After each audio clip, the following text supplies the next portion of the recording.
Arizona, Colorado, Indiana, Michigan, New Jersey, Tennessee, and Virginia. Listen up. WynnBET is now live in all these states, and the excitement of Wynn Las Vegas has finally landed in online sports betting and casino play. From boosted parlays to live in-game offs on every major sport, WynnBET gives you the tools to win. Sign up today for your risk-free $1,000 sports bet. Download the WynnBET app now or visit wynnbet.com to start winning. You're listening to the Huddle Up Podcast with Chad Jensen and Zack Kelberman. Join Broncos Country's deep divers at milehighhuddle.com and sound off. And now it's time to drop some knowledge.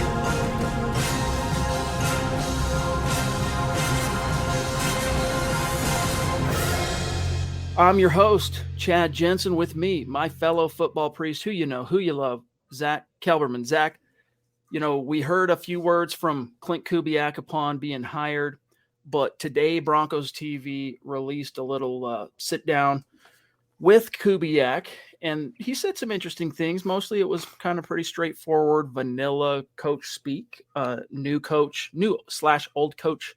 But one thing I wanted to get your take on is his comments relative to Drew Lock. Now, for the first time, Zack, a coach that is new to Denver brought up Drew Lock's name, A, unprompted, B, he actually gave a little bit of an analysis. Here's what he said, quote, obviously Drew Lock has a lot of talent, so I know he's been in and out of the lineup, but I think just from evaluating him from the draft, I really like the tools that he had to work with. And then Alexis Perry said, let me drill down on that a little bit. What have you seen from Lock that really impresses you? And he says, does Kubiak, again, it's early. I haven't gotten to watch everything like I would like to, but I evaluated Drew very hard coming out of the draft. It's really hard to find guys that have that type of arm strength combined with that athleticism. So he is really blessed in that regard. And then, Zack, last thing, I look forward to getting to know him more and getting to work with him and us getting to build our relationship. Closed quote. What does it mean to you, sir? I think you hit the nail on the head when you said it's coach speak. I mean, it's February. It's he's the only quarterback under contract for 2022 as of the present moment. What else is Klint Kubiak going to say? I'm sure he's watched the film of Drew Lock. He's seen him up close when the Vikings and Broncos played each other. He saw Drew Lock complete that 80-yard touchdown bomb to KJ Hamler in the preseason. That should have won him the job, but it didn't. That's a whole other story. It is nice, though, that there is a Broncos coach under contract, like you also laid out, who's giving Lock praise, not bashing him, not taking shots at him, not ignoring the fact that it's his birthday like Vic Fangio did.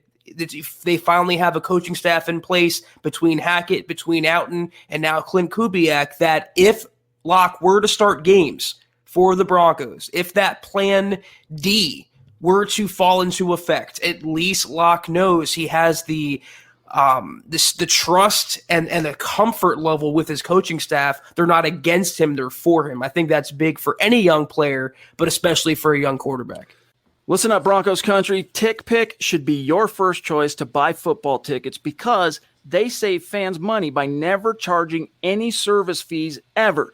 TickPick is the exclusive ticketing partner for the Huddle Up Podcast and the Blue Wire Network. Denver Broncos football is finally back, and there's no need to exhaust yourself searching all over the internet to find Broncos tickets anymore, because TickPick, that's TickPick, is the original no-fee ticket site and the only one you'll ever need as your go-to for all NFL tickets. TickPick got rid of all those awful service fees that the other ticket sites charge, which lets them guarantee the best prices on all of their NFL tickets. Don't believe it? If you can find better prices for the same seats on another ticket site, TickPick will give you 110% of the difference in the purchase price. That's right, guys. When we were searching for tickets for the MHH meet and greet for Week 3 at home, Broncos versus Jets, TickPick had us locked down. So visit tickpick.com/huddle today and use the promo code HUDDLE to save $10 on your first order of Broncos tickets. Through that same prism, let's analyze this interesting nugget that he dropped, Kubiak, about his philosophies,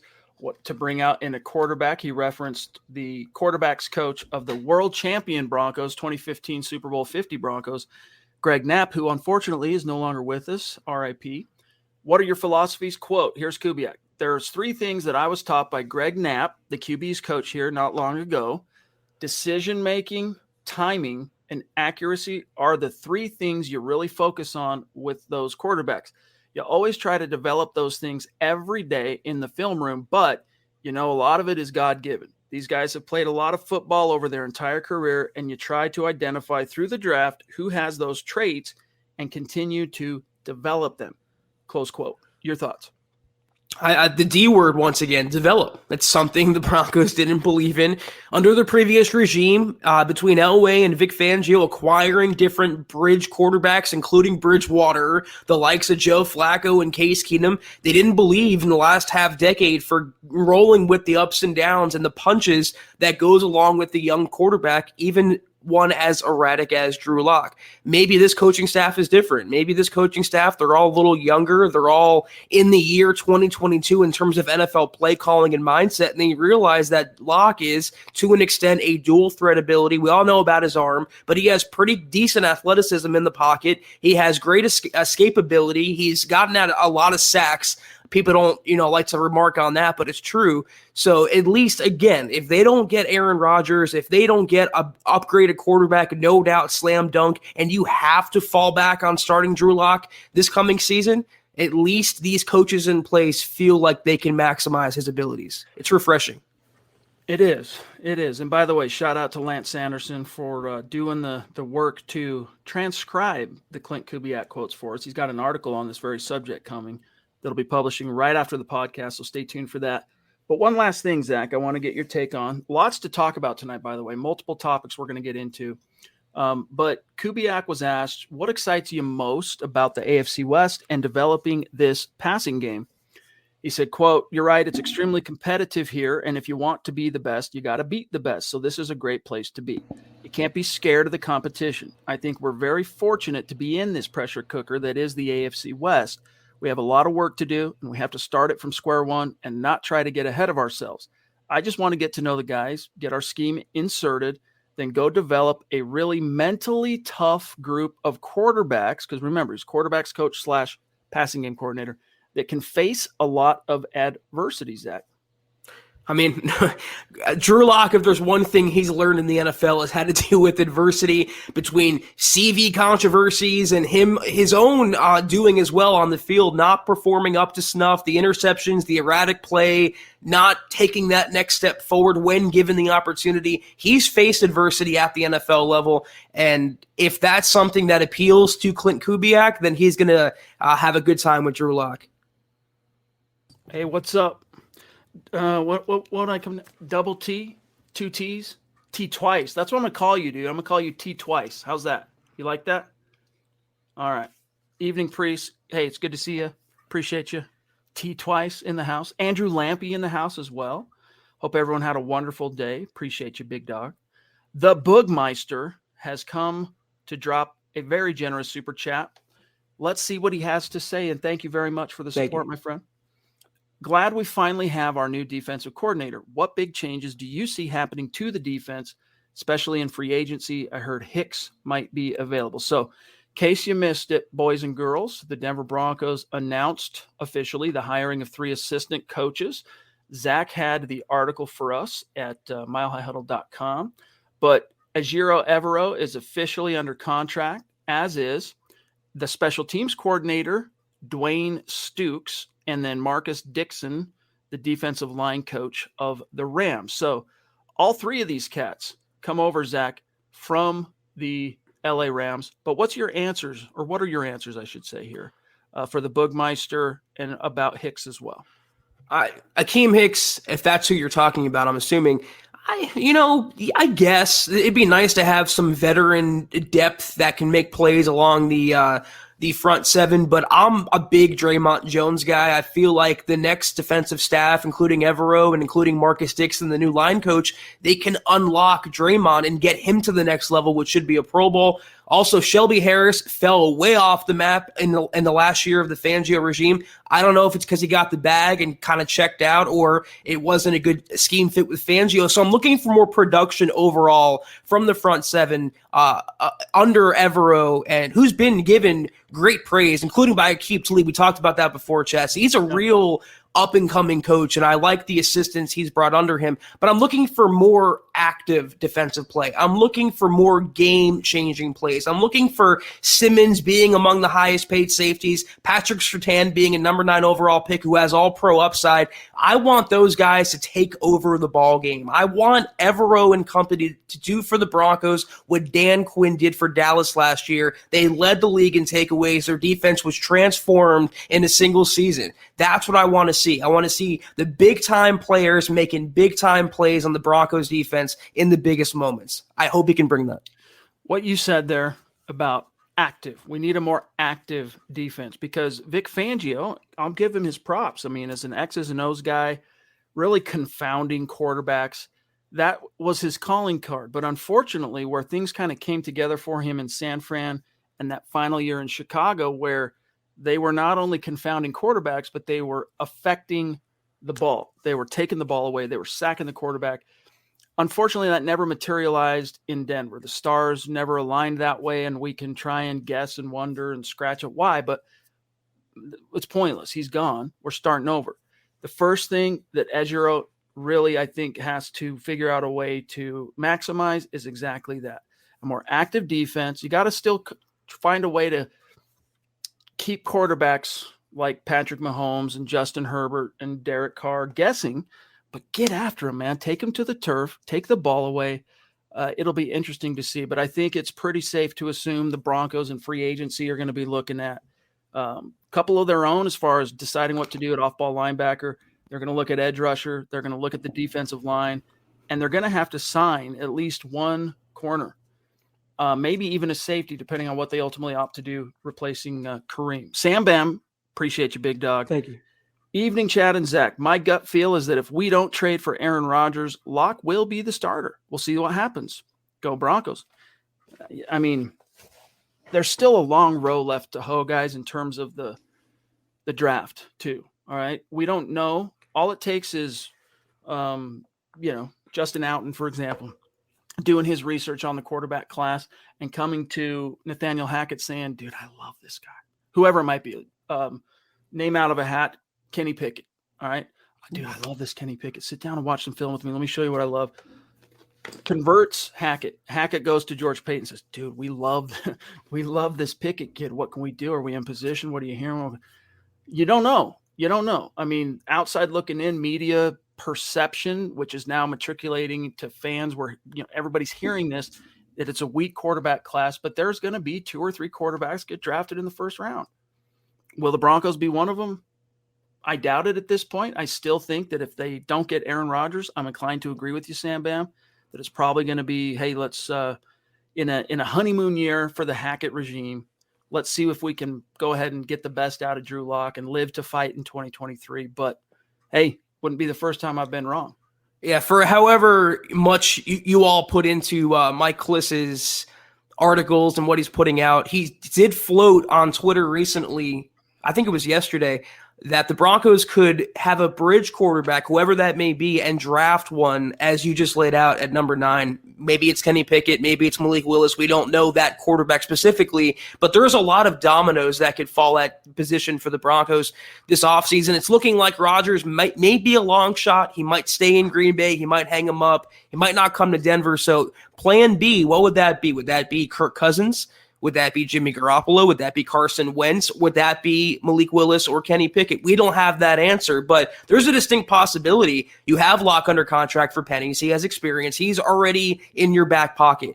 You might use the top pick if you have conviction and you're assured enough and you're no doubt about it. You want that guy. You take that guy. And then maybe you sign, I don't know, as a bridge quarterback, Tyrod Taylor, let's say, and you have all 3 of them come to camp and may the best man win. And even if the best man doesn't win, that man might get the start until you have the young quarterback ready. It's just one of the many ways the Broncos could operate at quarterback. And as we've laid out, it's either, buy a championship now by swinging for the fences with Aaron Rodgers or Russell Wilson or whoever, or do it the harder way with a younger quarterback and have that fail-safe.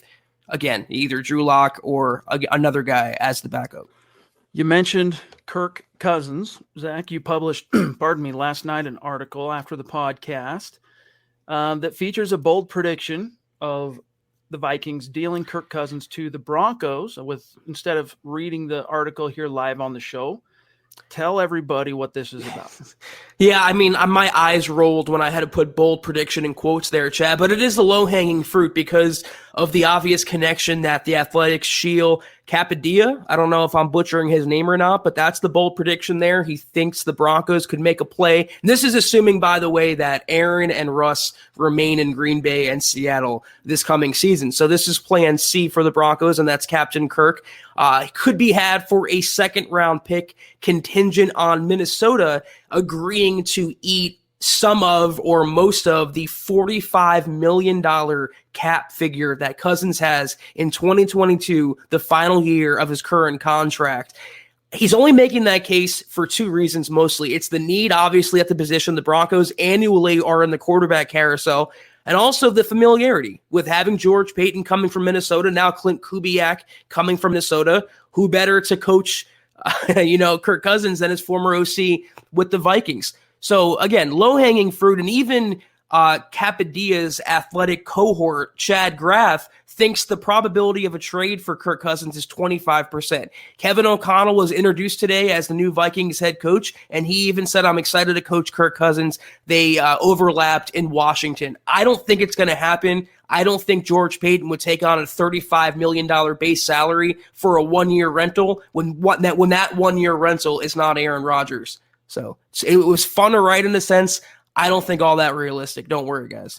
It's also important to remember that he's no spring chicken, Kirk Cousins. Turns 34. He's entering his age 34 season, but he had a year. 4,200 passing yards last season, 33 tutties to 7 picks under the wing of Klint Kubiak, earning, as you write here, Zach, his 3rd Pro Bowl selection. And he finished, according to Football Outsider metrics, as the league's 7th most effective signal caller. So, it's an option, but I don't know why you'd take the job with a known commodity at quarterback, especially one that that you've coached before, and then only to trade him away. Real quick, let's grab a legendary figure, Casey, top roping it tonight. Wow. After gracing us, helping us create content last night with the Superstar segment, Casey Nickel. Wow, thank you, bro. It was a pleasure getting to chat with you, getting to know you a little bit last night, and the community dug it. Tons of positive feedback Zach and I got. So yeah, appreciate you. We'll get you back on in the near future. He says, Zach, hypothetically, Denver sticks with Locke because they have to. Everyone needs to realize this is the type of coaching staff to unlock Locke. The coach speak is needed just in case they don't get Rodgers, and encourage their quarterback. Not forget his birthday. Love it. Yeah. But yeah, dude, hey, nothing you said there is untrue, my friend, and appreciate the support.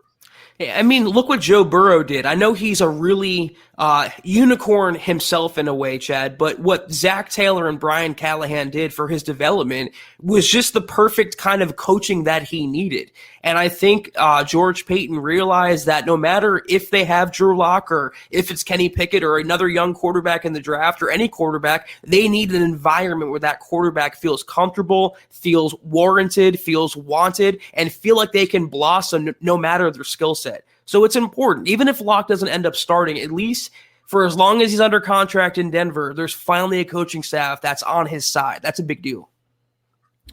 Yes, it is. Travis Weber, Big T in the house. Great to see you, my friend.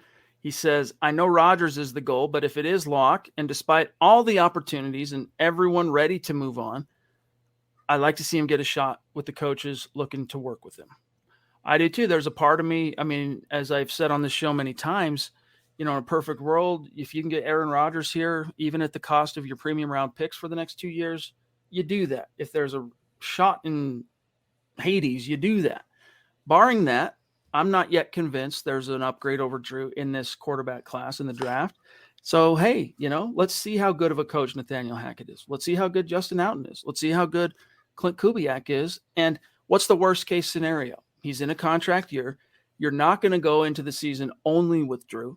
Broncos will either draft someone or go. I think it's a virtual lock. They'll draft somebody this year. Where in the draft is open for debate, but they'll sign a stopgap just in case Locke falls flat on his face. It's the honeymoon year for Nathaniel Hackett. You got to see the final last vestiges of Drew and close the book on that and really launch full on, Zach, into the 2023 quarterback class, which features a few more, more dynamic quarterbacks, etc. Hey, dude, there's a part of me that really would like to see that happen for Drew. Now, I was just thinking the worst case scenario is we're on this carousel, we're on this ride, this roller coaster for yet another year. And this time next year, we'll be podcasting about who the Broncos should draft in 2023 and try to end the cycle then. One way or the other, I hope it comes to an end. I know Broncos country does feel the same way. That's why so many people want Aaron Rodgers and are willing to kick the can down the road, because they just want an instant solution to a problem that's been gnawing at the team for the last more than a half decade now. So one way or the other, I hope it's resolved soon. Time will soon tell. GLP, Gary Lees Palmer, appreciate you, bro. The more I see of the new coaching staff, the more I like it. Couldn't say that before now. Denver Broncos for life, state of being. Indeed, my friend. Appreciate that. I mean, they're all saying the right things. I'd like to see, pardon me, I'd like to see a little bit more from Nathaniel Hackett. I mean, his hello presser was just like a whirlwind of, going from Vic Fangio to Nathaniel Hackett. I mean, you couldn't be more polar opposite just in terms of energy and, how you present yourself publicly and all that stuff. I want to hear more from him, especially now, Zach, that he's been dug in for a month or so. I want to hear more from Nathaniel Hackett, but we probably won't get much of a chance to until the combine. We'll get a chance to talk with Nathaniel Hackett. Michael Ronquillo, appreciate you, my friend. Big love, big stars. You are the man. Love you. Yeah, thank you, Michael, so much. You are a tremendous supporter of the show, and every single day you make your presence felt, so we definitely appreciate that. I want to see the introductory, coordinators pressers already, Chad. I mean, they've been talking about, I know they couldn't hire him until after the Super Bowl, but I want to talk to, and I want to hear from Justin Alden. I want to talk to Ajiro. I'm going to say Elijah. I keep saying Elijah Evero. I don't know why. I want to talk to, Evero. I want to hear what Stooks has to say. I want to know what makes them different from their predecessors, Pat Shurmur, Tom McMahon, and Ed Donatell, and Vic Fangio. So hopefully we get that fairly soon. T twice again, saying really excited to see this year's rookie class in year 2. Peyton had an excellent draft. I hope we see a repeat in April. I think we will. I think that's Peyton. That's one of his strong suits is personnel, baby. And he's very pragmatic. I think he's very black and white. It either makes sense or it doesn't. Whereas John Elway, being a former player, I think in many cases, and this is not to absolve him of anything, guys, what I'm about to say, but I think in many cases he trusted his staff too much without really asserting himself into the process more to be as certain of a pick or an acquisition as possible. And I think he kind of went with his gut a few times where, sometimes that serves you. Certainly serves you on the field when you're playing. But in the process of personnel and player evaluation, I mean, I think it's better to hedge on a executive, Zach, that takes a more black and white pragmatic approach, much more of a detail oriented type of guy. And so I don't worry that George Payton is going to bring home another good draft class. But hey, what's your solution at quarterback? You hit on the nail on the head, I think, when it comes to Elway. I was going to say that he trusts his heart and not his brain a little too often. He acted on impulse and emotion and not logic and thought. And that's when you're in charge of a multi-billion-dollar franchise, you have to act on logic and reason, and you can't go on your first whim. That's what Elway's downfall was to an extent. And that's one of the strengths of George Payton as a GM. He's all business all the time. It's whatever is best for the Broncos, point blank period. He's not out for anyone but the team. He puts the team before himself and everybody else. That's how you have to be as a GM. So to this point, he's done nothing to warrant any loss of trust. He's made really good personnel moves. He's locked down the players that deserve to be locked down, and he had a great first draft class. I don't know how people are going to react if at number 9 it takes a corner over a quarterback again, but we know that if he takes that corner, whoever it may be, for example, they'll be a good player because it seems like he has a sharp eye for talent. So the Broncos are in good hands. Comment here from Albert, I'm just getting this queued up so I can show everybody. He says, I read the article of an opportunity to get some of the previous Bronco players back. Some of them I wouldn't mind getting back for the right money. Big T, Travis Weber's wondering about this. So this was an idea Luke had for content, and he lists 5 former star players for this team. The Broncos do have roster holes, and yes, these 5 stars, former stars anyway, could fill them. Let's jump to the Cliff Notes. He's got Matt Paradis listed here, Zach, who's coming off, solid, if unspectacular, somewhat injury-riddled tenure in Carolina.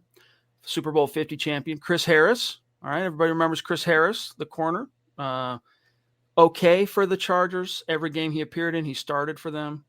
And don't forget the Colorado kid, Philip Lindsay, who played for the Houston Texans and Miami Dolphins last year. Doubt it happens, similar to some of the energy that exists probably between Vaughn and George Payton applies to Lindsay, even if the Broncos were interested. Isaiah McKenzie, and this is one, Zach, that's kind of stuck in your craw in particular over the years. You really mentioned him multiple times as the one that kind of got away, the punt returner / wide receiver of the Buffalo Bills, former Broncos 5th-round pick. So maybe he's the only guy on this list that you wouldn't say former star for the Broncos. And then last but not least, Malik Jackson of the Cleveland Browns, who signed a 1-year deal after the Eagles cut him, and he had a pretty solid season for the Browns. So of that list of dudes, Zach, any one of those guys, or how many would you want us maybe investigate, kick the tires? Hey, what kind of money are you looking for? Let's see if we can't make a reunion. Well, the thing about Mckenzie, I don't want to be hypocritical. I was advocating for his release simply because he couldn't catch a ball. He kept fumbling every single punt attempt he was on the field for. So I was not the biggest Mckenzie fan back then. 6 of them, 6 too many. But he shouldn't have been in that position, and that goes to coaching and this and that. The Buffalo Bills found a way to use a real game-changing talent. He doesn't really have one position. He's like a Swiss Army knife. He's taking handoffs. He's catching bubble screens. He's running routes. You get the ball in his hands, and good things will happen. I like that type of player. The Broncos never utilize that type of player. They have Jerry Jeudy running 100 fake jet sweeps a game. That's not what Buffalo has done with Mckenzie. So I would like him back. I don't know if he'd come back or what the Broncos would offer. I don't see Philip Lindsay coming back. I certainly don't see Chris Harris Jr. coming back. I don't want Matt Paradis. Malik Jackson is interesting. I feel like he has maybe a couple years of decent, maybe upper level play. I can't talk tonight, but is he going to want too much money? Is he going to take snaps and reps away from Draymond Jones and the other players? That's something that you have to weigh as well. By the way, according to Luke's research on Mckenzie, let me just read this and then we'll grab Andrew Baker. In his 4 seasons as a Bill, Mckenzie played in 53 games with a combined 76 returns, only one of which he returned to the house, and 4 fumbles. So 6 in the 1 season in Denver, 4 in Buffalo since, but spread, Zach, over 4 seasons. So those are numbers you can live with, right? Just for what it's worth. Andrew Baker, good to see you, my friend. Appreciate you. What are your thoughts? What's our thoughts on Gordon, Melvin Gordon? I personally want him back, especially for the 1-2 punch, but a main piece of Nathaniel Hackett's offense. But hey, Pookie is the future starter, hashtag MHH for life. Well, as we mentioned last night, Andrew, Gordon was on the Colin Cowherd show, and he said, he's been talking and will continue to talk to the Broncos about the possibility of returning, but he's not at a point in his career where he wants to take a back seat to anybody. So how he ultimately chooses to prioritize and balance money versus role will probably determine where he lands this year. I think it would be a pretty safe assumption. Well, I don't know. I mean, Gordon's probably, at least on the surface, Zach, a more intuitive fit for the wide zone that Hackett's he's got great vision on that front. If you want to pick a nit on Javonte Williams last year, it was sometimes you're screaming at the TV saying, dude, cut it back, right? Missing things like that, holes, and just vision that from the time you get the handoff and that split seconds to a second later, having the vision and knowing where to go with the ball. What's fortunate for Javonte, Zach, is it doesn't always matter if he sees and hits the hole because he's going to run dudes over. But at a certain point, you are limited by that. So I don't know. Would I like to see Gordon back? Yeah, but definitely at a fraction of the cost he incurred in Denver the last 2 years. Yeah, I agree 100%. I don't know how limited you'd be, though. I mean, look what in Green Bay, for example, where Hackett and Outten came from. You had Aaron Jones, yeah, but you had A.J. Dillon, who's more of an inside runner and not really conducive to the scheme than Javonte Williams would be, and they made plenty of hay with that 1-2 punch. Now, do you need Melvin Gordon? That's my thing. I mean, he played good last year. I felt like he held it down in a contract year, but he also fumbled a lot. I mean, he just does in crucial situations, and he was never that great running back. I never really came out of a game saying, oh my God, the Broncos have to pay Melvin Gordon $8 million. He has to be the no-doubt starter. He should for sure start over Javonte Williams. That was me personally. So if he wants to eat some of his money from last year, maybe take 4 or 5, and the Broncos are okay with it, fine. But I don't think he's a player they have to have. Just my opinion. Wyatt, appreciate you, my friend. If Rodgers and Wilson fall through, Locke will be the quarterback with a serviceable veteran backup if he is a bust, meaning you go get the backup in case Drew busts on you. The stars are pointing that way, my friend, and am not going to be surprised if that ultimately is what the Broncos do. Jacob Foster, appreciate you, my friend. Great to see you in the chat. I see one, Scott, at 640 on Twitch from Savage Boy Kev, for what it's worth. Zach. Yeah, I just wanted to ask, who would serviceable be? Like, what quarterback would that be? That's what I want to know. I feel like if you go out and trade for Carson Wentz, let's say, or Kirk Cousins, God forbid Jimmy Garoppolo, they're going to more than likely be the day one starter. What serviceable quarterback could you bring in that's an upgrade on Bridgewater, but not good enough to beat out Drew in that situation? And even that, do you want that situation again? Would you not feel comfortable having a high-profile rookie behind Drew Lock or an aforementioned veteran that has more, I'd say, starting capabilities right now than number 3? Well, before we grab Savage Boy, let's just grab Savage Boy and then I'll pull up this. We'll take a quick look at the class, the free agent class.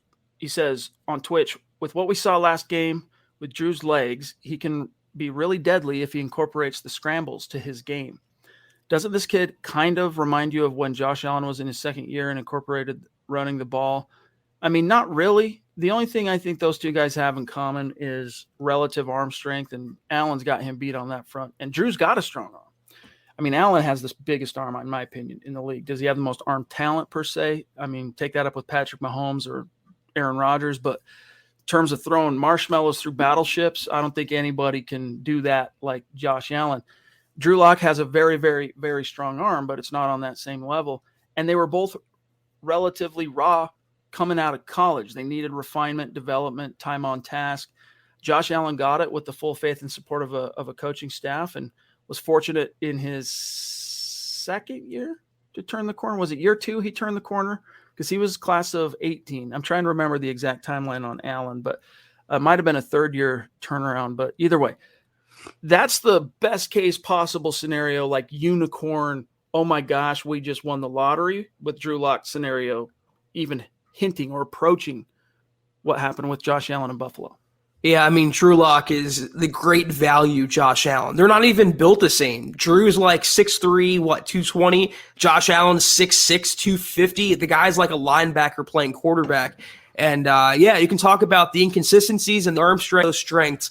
They didn't have it under Pat Shurmur and Vic Fangio. We hope they have it under Nathaniel Hackett and Justin Allen. If they hit on those coaches, then the best could be yet to come for Drew, but we do not know yet.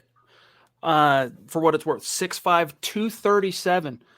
Dude, that's a guy that's only, a few LBs from blocking someone's blind side, right? This cat, he's a big man. He's a big man. Reminds me of Cam Newton in that sense. And you see it in how much power the Bills have run at court QB power plays since they kind of figured out how to unlock Josh Allen. But real quick here, Zach, here's a list of the unrestricted free agent class. Close the tab already. Ben Roethlisberger, void. Andy Dalton, void. Let's just run through it. Big Ben is retired.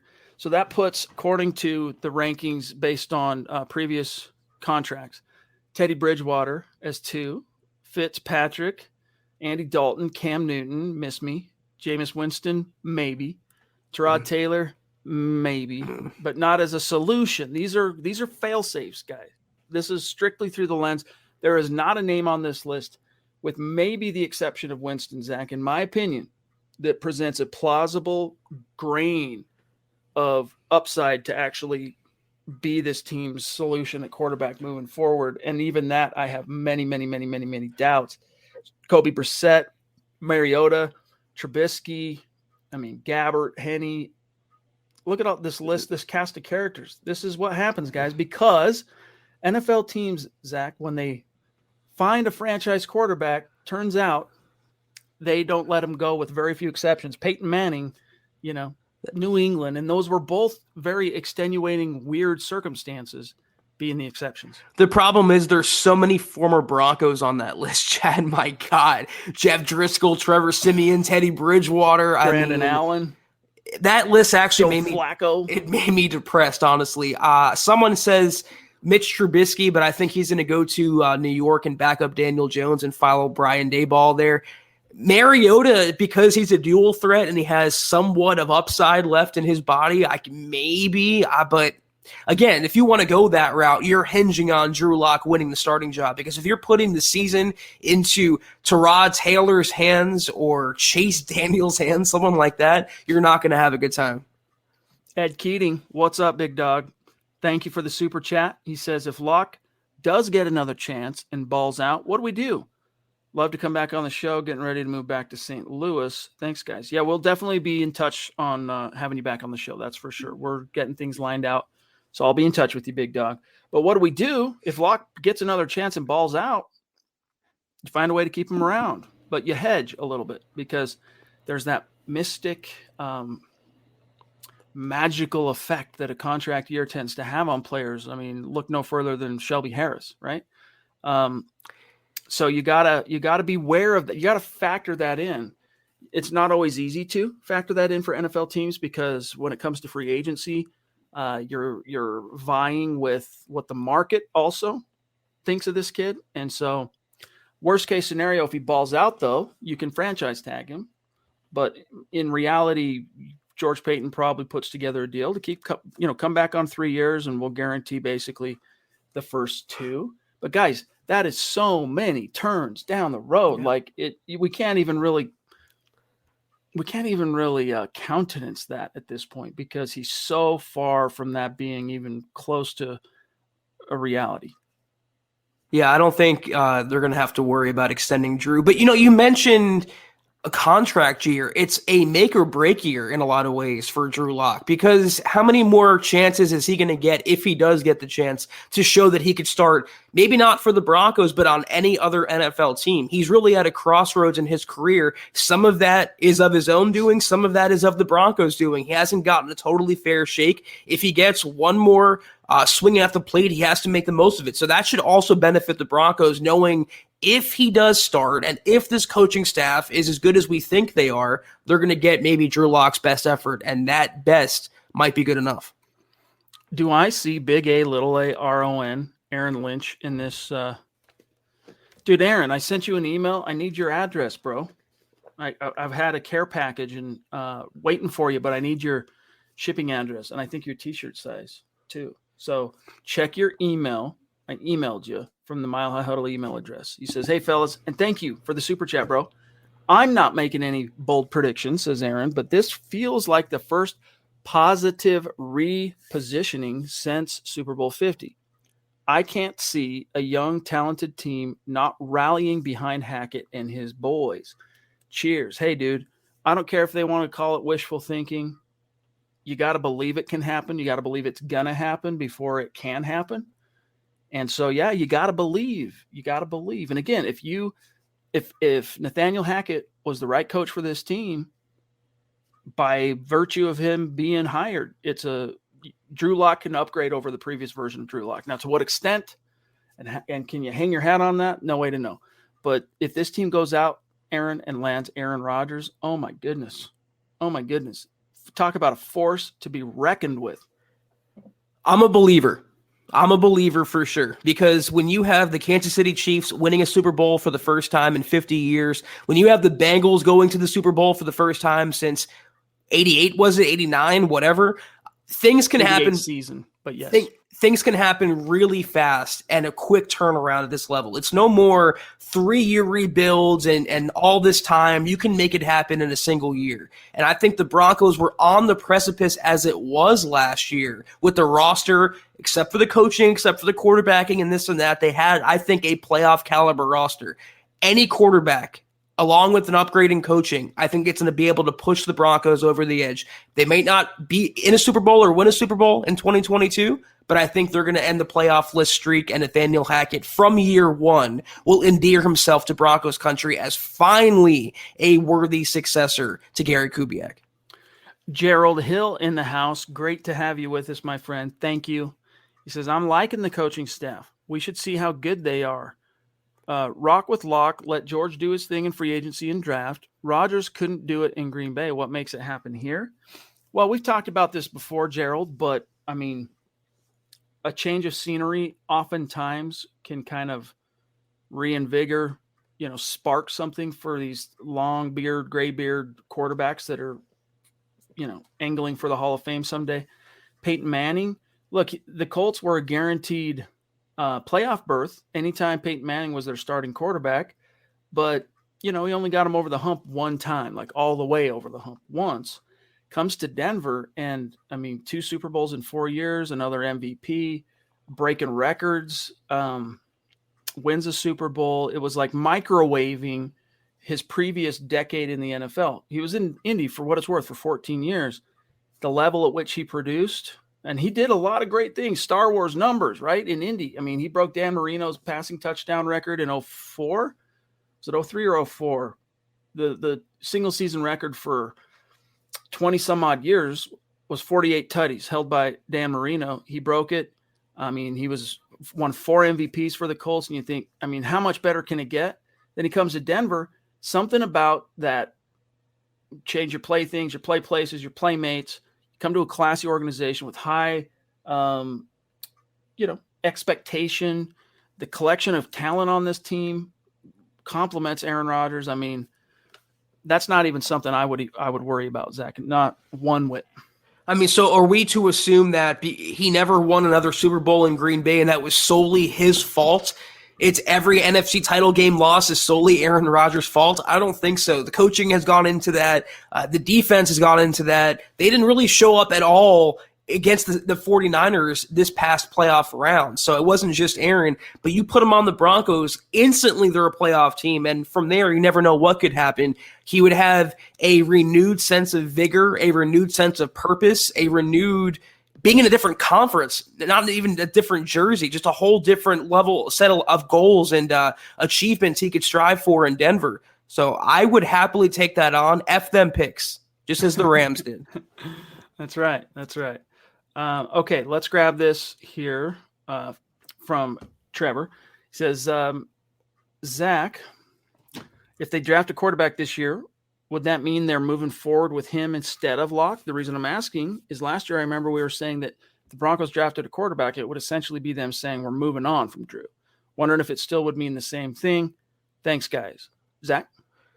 It depends where they draft the quarterback, what quarterback that is. If you take Malik Willis at number 9, let's say, it doesn't really sound great for Locke's prospects one way or the other. Kind of like Jimmy G last year with Trey Lance. Even though Lance was on the bench, Jimmy knew the writing was on the wall. There's a reason this guy was a first-round pick. He's coming for my job. Might not be tomorrow, but it's happening at some time. So he wouldn't send the best message to Locke, but if they would be patient with that young quarterback and pledge a redshirt year in 22 to develop that young guy, Locke would have all the motivation, just like Jimmy did last year, to go out and perform and prove that he belongs as well. There's a fine line you have to walk in that scenario, but if you walk it that finely, good things can happen.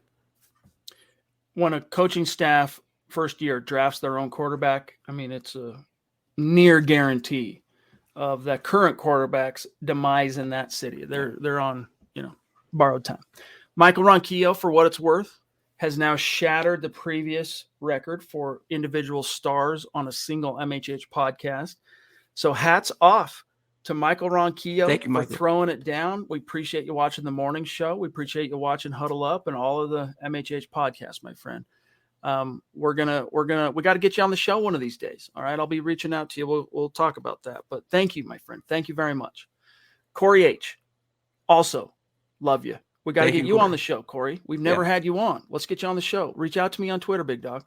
It's a no for me on Cousins, says Corey.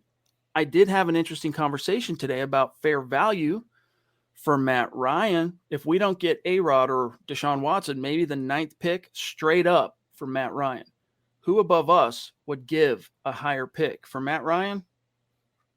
I don't think even the Broncos would give up the number 9 pick for Matt Ryan. I mean, I like Matt Ryan, but he's, I don't really doubt that he could make some hay in Denver with this collection of talent around him, but he is limited in terms of athleticism. He's long in the tooth. He was an 08, number 1 overall pick in 08, right, Scott? Wasn't it 08? 3rd overall pick, my bad. But either way, number 1 pick in a first round pick, that is in 2008. He's getting long in the tooth. Seems to have kind of maxed out. That Super Bowl against the Patriots was kind of his swan song, it felt like. And yet he keeps chopping wood. The dude keeps putting up the stats, but just not at a level where, he can't carry the team when it has warts, when it has big holes on the roster and whatnot. So a first round pick, miss me on that. Now, if you could, Scott, you know this off the top of your head, what Matt Ryan's cap number is. Too much. It's a lot. If you could find a way to make it fit, and depending on what the capital was that you had to give up to get him, but to me, a first round pick for Matt Ryan that's got to be in his mid-30s now, I'm not really down for that. Yeah, what an 08 draft that was. I think it was McFadden who went 4th, and I wanted my team at the time to draft, and they took Vernon Golston in the first round. Good times. I don't know that I would do that for Matt Ryan. Maybe like 5 years ago after the Super Bowl choking incident, I wouldn't do it now for him. He's in his mid-30s, I believe. He's 36. Not getting any younger. It reminds me too much of Joe Flacco. And I think Matt Ryan right now is a lot better than Flacco was in 2019, but there's not a lot of upside to Matt Ryan. And you'd be basically hoping to limp into the playoffs, not really smash into the playoffs like you would with Aaron Rodgers or Russell Wilson. Kirk Cousins at least is younger, and he was pretty efficient. I'm not the biggest fan of his salary. I know he's not the best quarterback in the NFL. I just feel like you'd be able to get the same amount of production out of Kirk Cousins, who's a little younger, and I think can do a little more with the coaching staff. $40 million in dead cap, Zach. Holy smokes. Smokes. No way. I'm not, like I said, I wouldn't rule it out. I'm not like Matty Ice, but it'd have to really be favoring the Broncos in more ways than one. Jacob, appreciate you, my friend, throwing down like a boss. Zach, we are at 47 minutes, coming up on 47 minutes, so we got to start kind of winding things down here. I'm going to jump in the chat here and see Oi boy. Where's the oi boy? Josh. Where is my fellow brother in punk rock? I'm scrolling. Hold on. I'm getting to you, Josh. Stand by. There he is. Bro. Top rope super chat. This is how you telegraph your entrance into a chat with authority. Thank you, my friend. Rocking a Ramones shirt in his profile pic. This is how you know this guy at Hall of Fame. All right, Hall of Fame. He says, Oi, Priest, just want to send some love to my favorite pod for all things orange and blue. As much as I'd like to see solid talent under center in Rodgers or Russ Wilson, I have strong feelings we will see Drew and another filler at quarterback. Hashtag lock and load. Hashtag let them hate. Yes, sir. Josh, love you, bro. Thank you so much. Very generous of you, my friend. Great to have you back in the chat, contributing to the conversation, big dog. Yeah, thank you so much. And it's looking like it could very well be that. If you strike out on Aaron or Russell Wilson and you don't want to splurge a first rounder on Matt Ryan or Kirk Cousins, it might be worth it and more prudence and more plausible. You mentioned pragmatic. That's a good word as well, to roll with Drew, who's making pennies on the dollar compared to someone like Matt Ryan. a young guy with upside left. You hired a coaching staff that can play into his abilities. Again, maybe not Aaron, but it could be a lot worse. Big A, little a, RON, super chat number 2 tonight. If we don't land Rodgers or Wilson, we have to roll with Locke. Another journeyman might bring more wins, but will not be enough for a run, to make a run. I just don't want another year with a question behind Locke's name. Love you, MHH fam. Appreciate that, bro. Appreciate that. I don't know, man. Look, Drew Lock, he's still very much, in my opinion, a ball of clay. That if you get the right artiste, get the right sculptor, you get Michelangelo in there, hey, you're getting a statue of David, perhaps. And maybe, that's a bridge too far comparing Nathaniel Hackett to one of the great masters. But still, he's a ball of clay. I don't think he's been ruined. All right. I don't think he's been ruined. He's been perhaps a little traumatized. It'll be good for him to feel like a team has, a coaches, multiple, more than one, has his back, as to use Nathaniel Hackett's verbiage.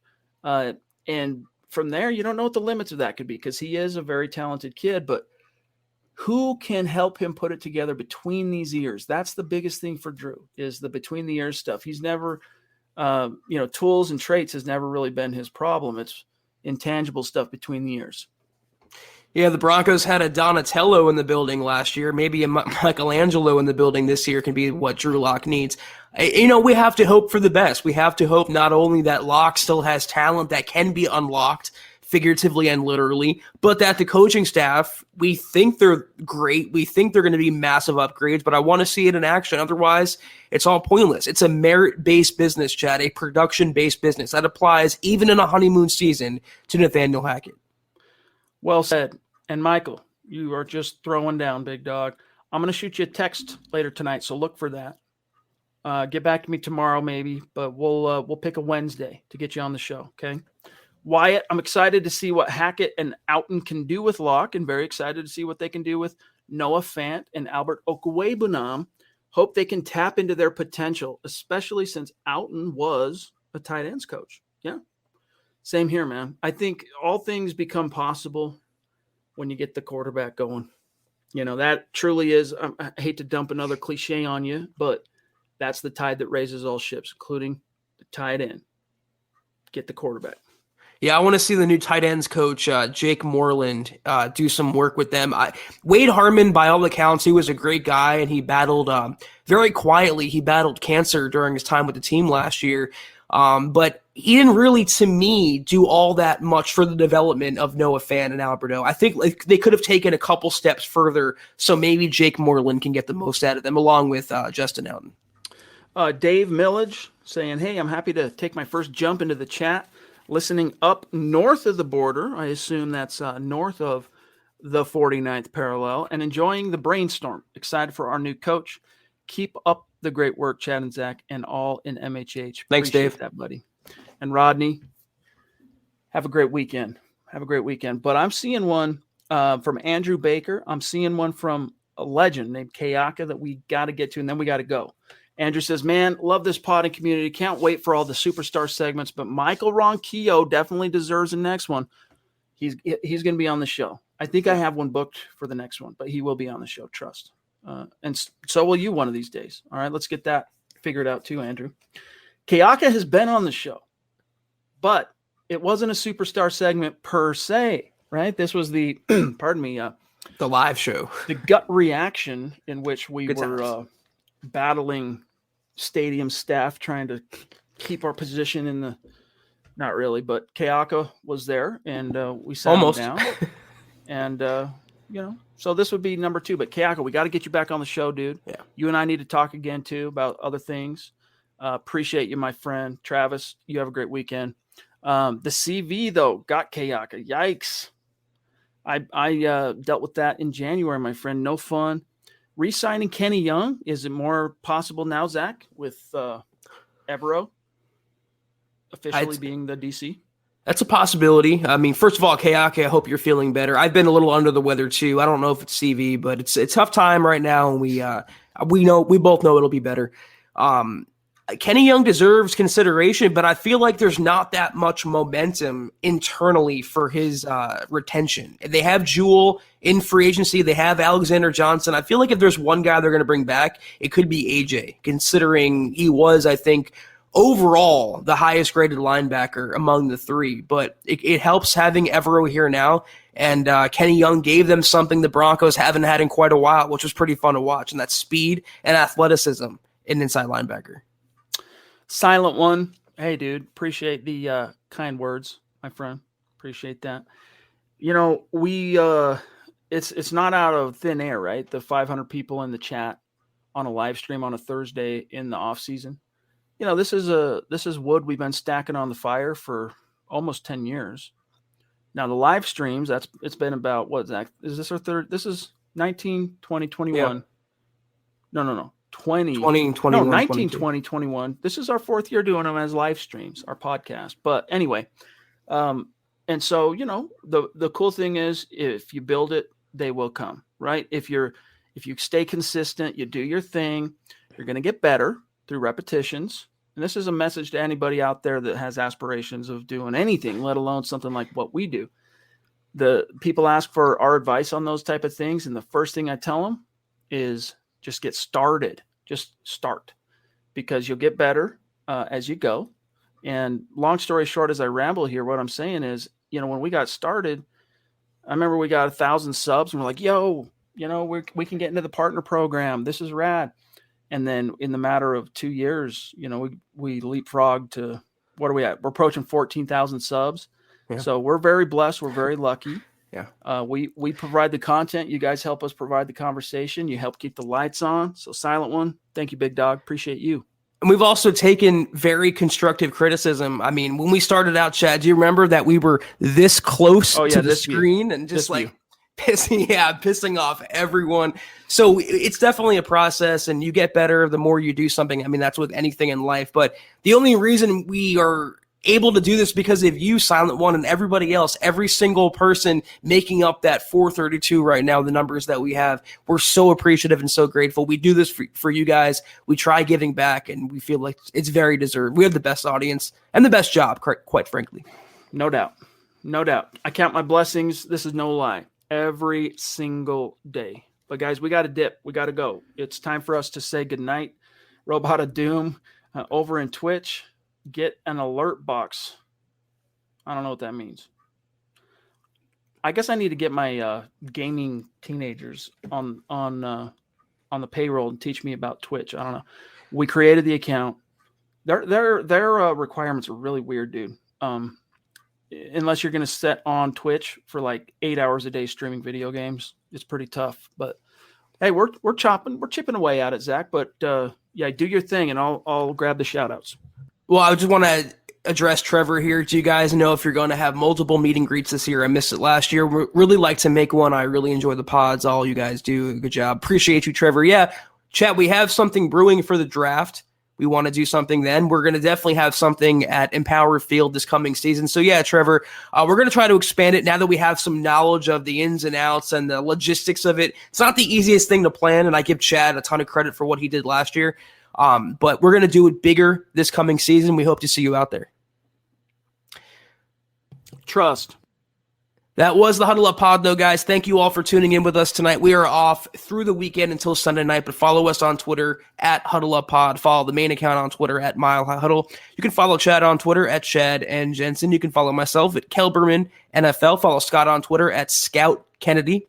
If you haven't, if you would like a comfortable hat like Chad and I are both rocking, or a mug or a beanie or anything else, HuddleUpPod.com, your one-stop shop for MHH gear. And Facebook.com/Mile High Huddle. Hit that big blue button. Become a supporter. We have 3 exclusive shows scheduled to take place this weekend. Kelberman's Corner, Broncos Book Club, and Trickle Zone. $5 a month, worth every penny, I promise you that. And Facebook.com/Mile High Huddle Pod. Like that page and follow that page. Guys, if you haven't, go to Apple Podcasts and please leave your football priest a 5-star review for a chance to win. Could be a hat, could be a shirt, could be something really special each and every month. But if you can't do those things, please do these 3 things. Subscribe, like, and share this video and every video you see on the MHH channel. Helps us grow and reach more Broncos fans just like you. Shout out to our great Super Chat superstars tonight. The Boogmeister, Sam Bam, Casey Nickel, Ed Keating, Aaron Lynch, Gerald Hill, Corey H., Josh the Oi Boy, and Kayaka. Much love and respect on Facebook. Michael Ronquillo set the new PB, the new record. He's number 1 tonight. Jacob Foster, number 2. Travis Weber, Andrew Baker, GLP, T Twice, Rodney Garcia, Andrew Lampy, and Wyatt Horning. Love you guys. Have a great weekend. Appreciate you. As Zach mentioned, we'll see you for the premium VIP pods this weekend. Can't wait. And we'll see you soon. Take care, guys. And as always, go Broncos. You've been listening to the Huddle Up Podcast. Join Broncos Country's deep divers at milehighhuddle.com to keep the conversation going.